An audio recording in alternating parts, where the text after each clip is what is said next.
it is well known that one of the reasons I was able to take a situation in 1969 in which we had no relations with Egypt and some of the other countries because of what happened in the '67 war, and reestablished a dialogue with the Arabs and so forth. I was never considered to be simply one who was going to give a blank check to Israel. And some Jewish voters resented that. It was a case of all or nothing.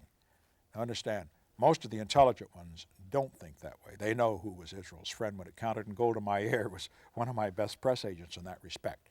But on the other hand, there is a tendency among Jewish voters to be far more pro-Israel than Israel's leaders, because with them it's all black or white. Now when you come down to it at the present time, you take Reagan compared with the Democratic candidates, he's not going to be able to outpromise any of them with the Jewish voters. So consequently they will be that way. Now another reason that Jewish voters in this country tend to be more for a Democrat than a Republican is that Jewish voters generally are more liberal. The Democratic Party is more liberal than the Republican Party. So under the circumstances, therefore, you have that thing sorting out. Going back to it, we have to recognize that where this really began was in the New Deal period and in the World War II period. Before World War II, the Jewish vote was more Republican than it was Democrat. I mean before Franklin Roosevelt, I should say. Herbert Hoover got a majority of the Jewish vote. But since World War II, having in mind that some Republicans were in America first and isolationists and the rest, since then it has just been assumed among many Jewish voters that the only respectable person to vote for is a Democratic candidate because the Republicans are not considered as pro-Israel. I may have helped a bit on that, and as I said, Reagan certainly feels that way. You've talked about the homegrown strains of anti-Semitism in Russia and in Eastern Europe. Do you think that there is a homegrown American strain of anti-Semitism? Oh yes, there's some, yes. And some of it is due to competition economically. Let's face it, it isn't because they are Jews, but because they work harder. That many of the Jews do better in law school, they do better in medical school, they do better in business, they do better in finance than do their Gentile counterparts. And believe me, there's nothing like being beaten in business or in the professions to make you more anti-somebody, or at least jealous of them. Now that, of course, is unfortunate, but you have to have in mind that this is just a fact of life. Why do you think some Jews feel that you are anti-Semitic? Well, part of the reason is that I have made it very clear, one, that I have never had I'm not in a position of doing things because of the power of the Jewish vote. And I think it's very important to do that. I made it clear that I'm going to do whatever is best for the country. And I think part of it may go back, I would have to say, to my service in the Un-American Activities Committee, when it was a fact that apart from Alger Hiss, many of those who were investigated by the committee in government and out had Jewish backgrounds because of their liberal persuasion and so forth, and because of what happened in World War II. So under the circumstances, those of us who were on the committee, many of us unfairly, even though I have supported Israel in every vote and every speech ever since then, are designated as being anti-Semitic. Another thing, too, I have made it very clear that I didn't appreciate the fact that during the Vietnam War, at a time when I was asking the country for support of Vietnam, some of those who violently opposed what we did in Vietnam, demonstrated against us, were just as violently urging us to support Israel. And I made the point over and over again that if we failed in Vietnam, in supporting one country and so forth, it would slop over. It'd make it very difficult to enlist the support in case Israel came under attack. And I think that did not particularly go down with some Jewish voters. But that's part of the life. Henry Kissinger has described some of the factors he felt that he had to take into account in dealing with you because of your attitudes towards Jews. He wrote, Nixon shared many of the prejudices of the uprooted California lower middle class from which he had come. He believed that Jews formed a powerful, cohesive group in American society, that they were predominantly liberal, that they put the interests of Israel above everything else, that on the whole they were more sympathetic to the Soviet Union than other ethnic groups, that their control of the media made them dangerous adversaries, above all that Israel had to be forced into a peace settlement and could not be permitted to jeopardize our Arab relations. Taking those elements, do you think that the Jews form a powerful, cohesive group in American society? Powerful but not cohesive, because I had a lot of support among many very intelligent and I think perceptive Jews who saw that I was frankly the best friend that Israel had because of the very fact that I had the strength to do things that others would talk about. Do you think the Jews are predominantly liberal? Oh yes, for reasons that are very understandable. Growing out of the World War II experience and having in mind the fact that that to a certain extent is their credit. I mean, for example, the Jews generally have been very pro-civil rights. I understand that because they consider themselves to be a minority group. However, ironically though, the Jews are very much against the quota system because there they realize that if you have a quota for blacks, you may have one for Jews, and if you have one for Jews, there ought to be one United States senator, not 7. Do you feel that Jews put the interests of Israel above everything else? No, I've already covered that, I think very well. Do you think on the whole that they are more sympathetic to the Soviet Union than other ethnic groups? Way back, there was a period, during the war period, when the Soviet Union was carrying the brunt of the fighting against Hitler, when a great number of American Jews were far more sympathetic to the Soviet Union than maybe some other Americans were. However, I would say that at the present time that is not the case. Do you think that their control, that Jewish control of the media makes them dangerous adversaries? Oh, it makes Jewish control of the media, first it is not total. It is significant, particularly of television, at the managerial level and at the top level. But as far as adversaries are concerned, the answer is that if they are against you, then of course that's going to be a very difficult load to carry. I think Secretary Connolly found that out in his campaign for the presidential nomination. He seemed to have very good support in the media until he made a speech which was interpreted by many as being quite pro-Arab, his so-called Mideast speech. And from that time on, he felt at least, and I would tend to agree, that his media support turned very strongly the other way. Now, I don't think it's because they thought he was anti-Semitic. I don't believe that at all, but he just wasn't taking the line that they could. Do you feel that you suffered because of, in the media, because of Jewish anti-Nixon feeling? No, not because, no, that isn't true. That isn't the case. It isn't Jewish anti-Nixon feeling, it's media anti-Nixon feeling. I mean, basically, the media, apart from whether it's Jewish or not, the media generally is liberal, just as the university community is generally liberal and so forth. And basically, I'm not a liberal, I'm a conservative. Do you feel that Israel has to be forced into peace settlements so as not to jeopardize our Arab relations? No, that's incorrect, of course. I think that Israel, the very fact that in 1973 in San Clemente, when Brezhnev for 3 hours tried to get me to agree to join him in imposing a settlement on Israel, which would force them to give up all the occupied lands without any guarantees in return, and I resisted that, is a pretty good answer to that. Do you think that Israel has the bomb, the atomic bomb? I don't know, but most experts believe they do. And I would say it's really irrelevant as to whether I think so, or the experts think so. Does There it is worry no, you if they do? there's no question about this score.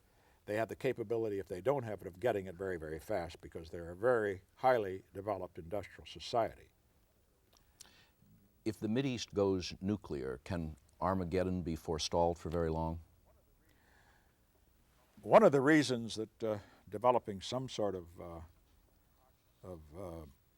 progress in the whole Mideastern relationship, defusing the Palestinian issue and so forth. One of the reasons, too, in the broader sense of developing some kind of arms control agreements between the major powers, the Soviet Union, the United States, and so forth, is that the greatest danger, perhaps, in the future of nuclear war is not going to come from the United States or the Soviet Union, both of whom, because of the great amount of nuclear power they have, fear its use and would be deterred to use it. The greatest danger is going to come from a nation that is smaller, that is desperate, and that just wouldn't care. And this lets the genie out of the bottle. It's proliferation of nuclear weapons that concerns me at the present time and should concern the Russians, should concern the Americans.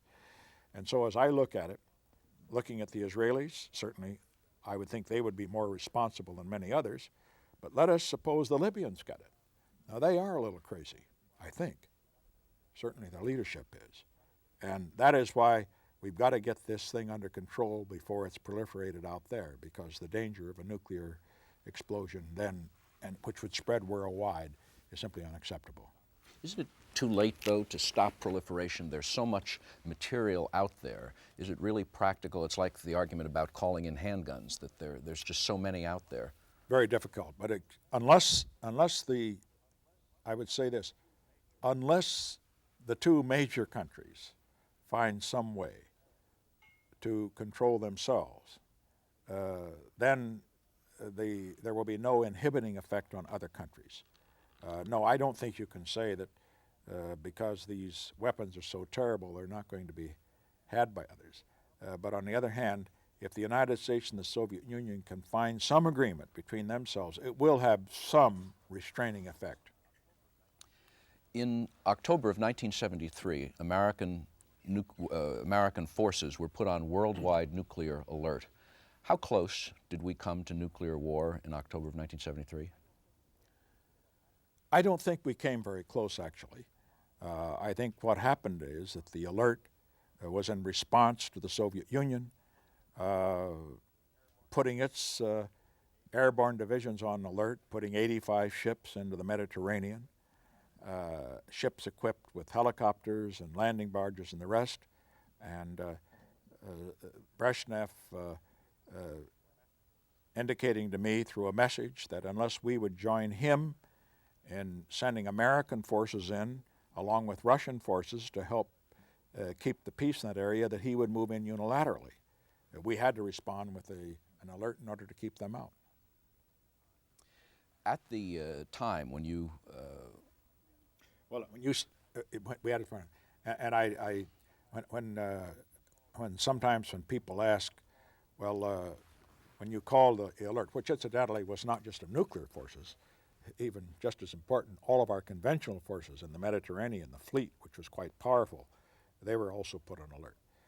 And when the follow-up question there is often, well, suppose the Russians had moved in with divisions, airborne divisions and otherwise, into the Mideast, would you have used the nuclear option? And my answer to that is that it isn't important what I might have done. The important thing is Brezhnev thought I might. And he thought I might because of the track record I'd already established. And when people say, would you have done this or that, on the other thing, in a case like that, my answer goes back to my poker playing days. When you got a hold card, you never show it unless they call you. In October of 1973, when you received word that war had broken out in the Middle East, you were up to your ears in domestic problems. Congress was debating the War Powers Act. The special prosecutor, Archibald Cox, that you'd appointed was causing a lot of trouble with his requests for White House files and tapes. You were waiting for the Court of Appeals ruling on whether you were going to have to surrender White House tapes. Vice President Agnew was about to have to resign, and you were going to have to choose a new vice president. How did you manage, with all those things going on, to keep abreast of the international crisis? Well, it was not easy. As a matter of fact, in that period from October 6th to November 7th, October 6th was when the war started, and October 7th was when we renewed relations with Egypt and when Kissinger started on his shuttle again. In that period, there were three great crises converged, and it was the most tumultuous period of the American presidency for any 30-day period that I can certainly recall. I, of course, had all these political problems as a result of the Watergate business and so forth, so that I was really fighting with one hand rather than two. And so it was like a juggler trying to juggle three balls with just one hand. Just thinking back to the calendar of what happened then, one thing right after another. On October the 6th, we learned that the Syrians and the Egyptians had launched a surprise attack on Israel. I say surprise. It was no surprise to me that our intelligence didn't discover it, because they're really not that good. But I was very surprised that the Israelis didn't, because they have the best intelligence in the world, and they were totally surprised. That was on the 6th. 3 days later, on the 9th, Vice President Agnew resigned after a long investigation. And then 3 days after that, we got word that the Egyptians and the Syrians were having great success on the battlefield, and that it was going to be necessary, at least it was requested by Golda Meir, that we resupply the Israelis for the tank losses and others that they had and airplane losses. Then the next day, on the 10th of October, we had these three issues coming up again. On the 10th of October, I nominated President or Vice President Ford. He was then, of course, Vice President in the Congress. I nominated him for Vice President to succeed Agnew. The Watergate thing came to attention that day, because that was the day that the Circuit Court of Appeals ruled against us in the tapes case by 5-2. And on that day, too, I had to bring the Defense Department in line and have them go forward on a massive airlift to Israel, which was the biggest airlift, incidentally, since the Berlin airlift, and turned out to be much bigger in terms of tonnage that was delivered. That would seem enough, however, but it wasn't the end. We went on through the month. On the 18th of that month, I finally worked out what I thought would be a successful compromise insofar as the tapes are concerned, one that would be in substantial compliance with the decision of the court, when I got Senator Stennis to agree to review all the tapes that they had been requested, and then to furnish to the Senate Watergate Committee and to the Special Prosecutor, Archibald Cox, summaries of anything that was relevant to their investigations. The following day, I was very encouraged on the 19th when Senator Ervin of the Ervin Committee and Senator Baker, who was the Republican member of that committee and leader, came in and they agreed to it. They were enthusiastic about the program. And I thought we were out of the woods on that issue. But unfortunately, that was not the case. The following day, the 20th, was all three balls in the air, it seems, at one time.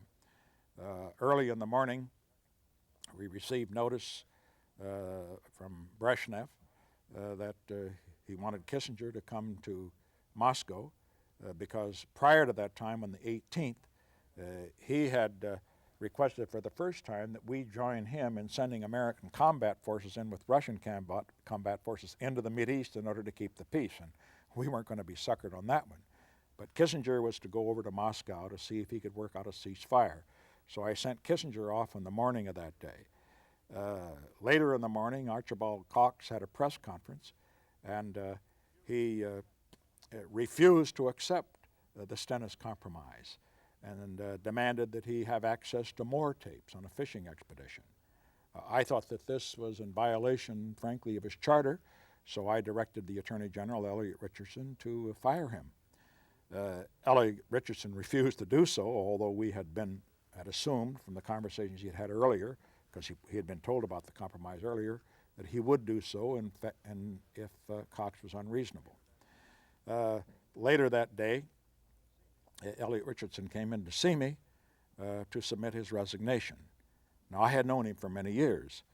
He had been in the cabinet, and he'd been in various high positions and so forth throughout, which is fine, and did a very fine job in them. But in this particular case, I urged him not to stay on, but simply to delay his resignation. I pointed out that Kissinger was in the air going to Moscow. I pointed out that if he were to resign, that it would have a very detrimental effect insofar as the Russians are concerned. It would give them the idea that we were in disarray.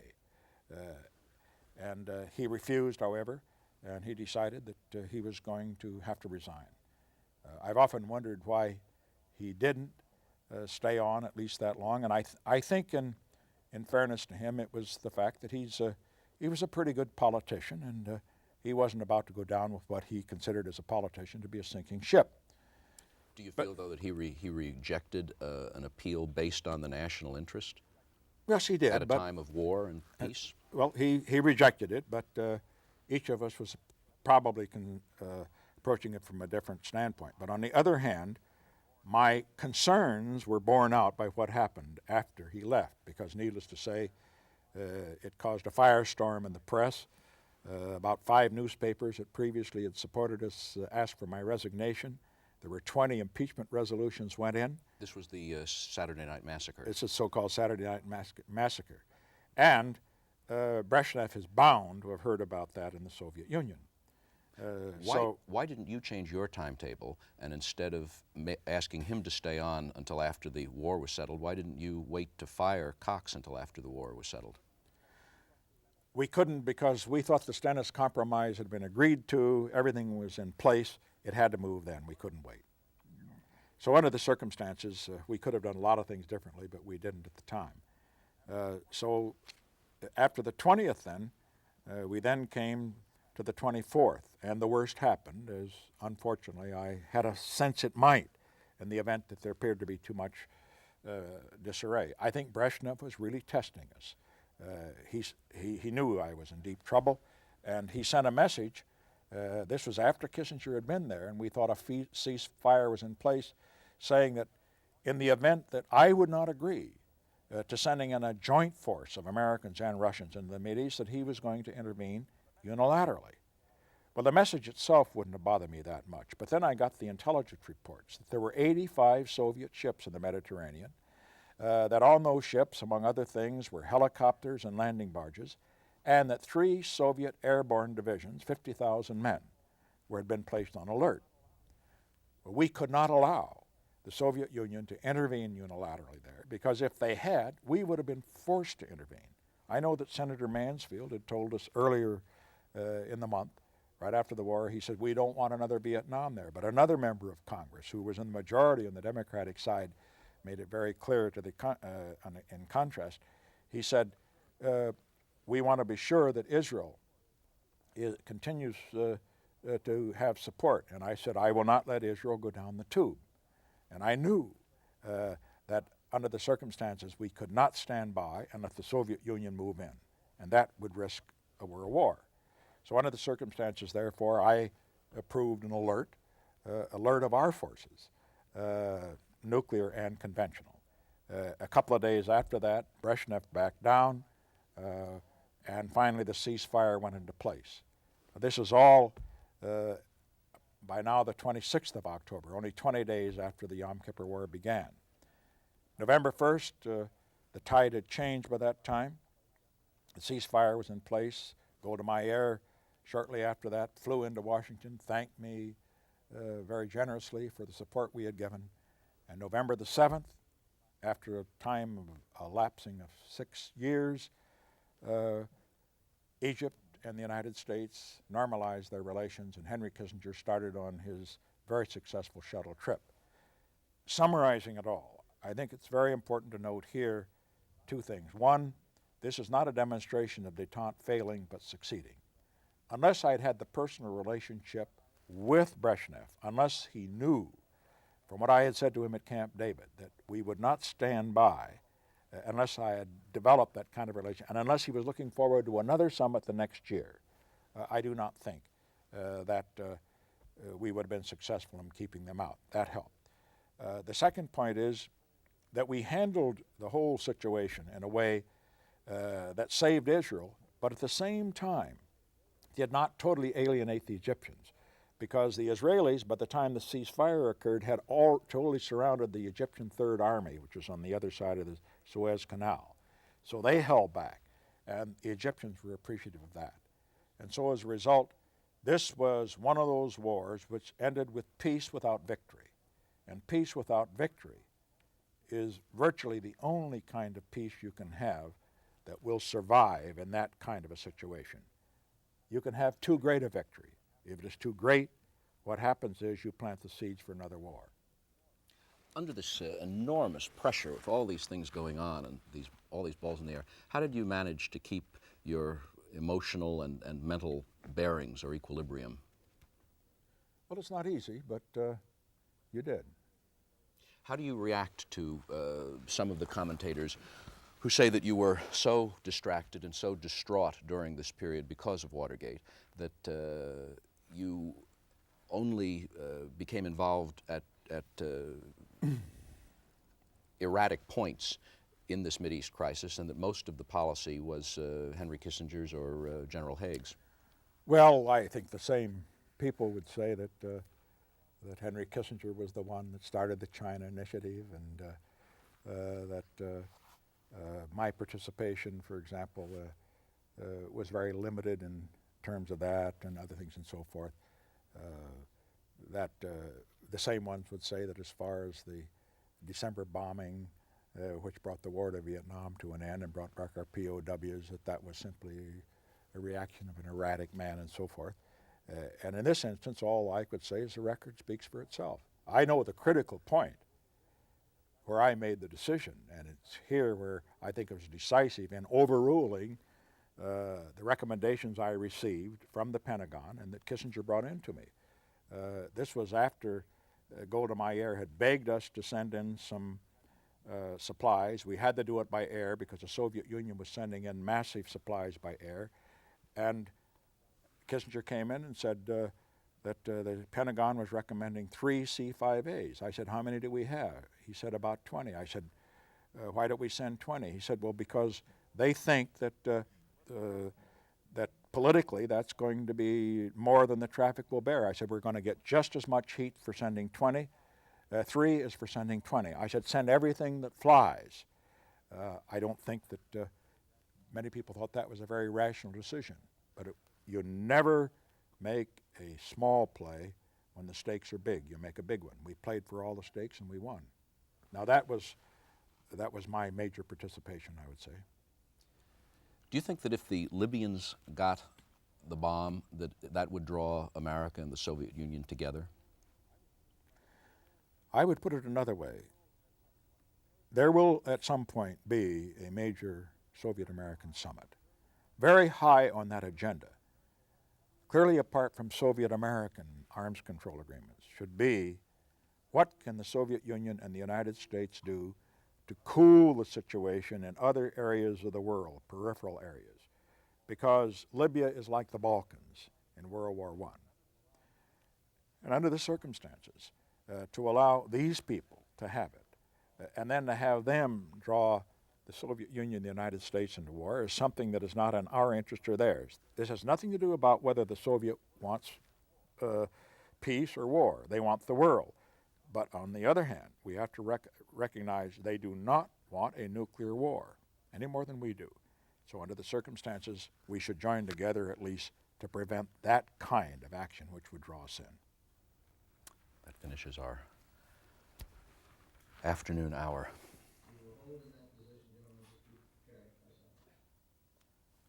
Well, we got through most of it. Got through a lot, yes. Matter of fact, the only major thing we didn't get to was the Salzburg and the Mideast? Alexandria, but that's easy to fill in. We did get through through Assad and the MiGs. Mm-hmm. Well, you can get the phlebitis thing, and it's not big. We've already got some for the European trip, for the Soviet trip. Mm-hmm.